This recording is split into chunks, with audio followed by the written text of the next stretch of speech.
High! আমি আগের ভিডিওতেই তোমাদেরকে বললাম যে আমি গাছগুলোকে সেট করে দিচ্ছি। তারপর তোমাদের সাথে দেখা করছি। তো গাছগুলো দেখো ধোয়ার পর আমি ভালো করে গুছিয়ে নিয়েছি। লাইন লাইন করে সাজিয়ে দিয়েছি। আর এখন যেহেতু উইন্টার আমি একটু এদিক করে রাখছি গাছগুলো। কিন্তু আমার দরজার পাশ থেকে গাছগুলো সাজাই। দেখতে ভালো লাগে। যেহেতু এদের রোদের দরকার আছে তাই জন্য আমি এখন এইভাবেই রেখেছি।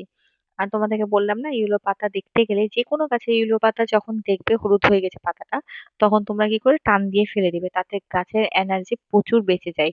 না হলে গাছ পুরো নিজের এনার্জিটা ওই পাতা ঝরানোতেই লাগিয়ে দিবে। তো দেখতে পাচ্ছ আমার ব্রোকেন হার্ট প্ল্যান্টটা কত সুন্দর বেড়েছে। আর গাছ না ছোট থেকে বড় করতে একটা আলাদাই মজা লাগে। তা আমি কোনোদিনও ঘর সাজানোর জন্য গাছকে লাগাইনি। গাছকে আমি সত্যি ভালোবাসি, ছোট থেকে বড় করতে ভাল লাগে, দেখতে ভাল লাগে, ওই জন্য আমি গাছ লাগাই। আর এই মানি প্ল্যান্টটার একটা স্টোরি আছে ছোট, তোমাদেরকে পরে আমি বলবো। তো দেখো গাছটা কতটা বেড়েছে, আর এই গাছটা আমি জল দিয়ে ধুইনি কারণ নিচে লোকের গায়ে জল পড়বে তাই। তো তোমরাও যারা যারা এখন পর্যন্ত গাছ লাগাওনি, তো তারা তারা যেখান থেকে পারো অল্প করে এক দুটো থেকে শুরু করো, দেখবে নিজে নিজেরই মন বসে যাবে। তো ভিডিওটা কেমন লাগলো জানাও। Thank you for watching.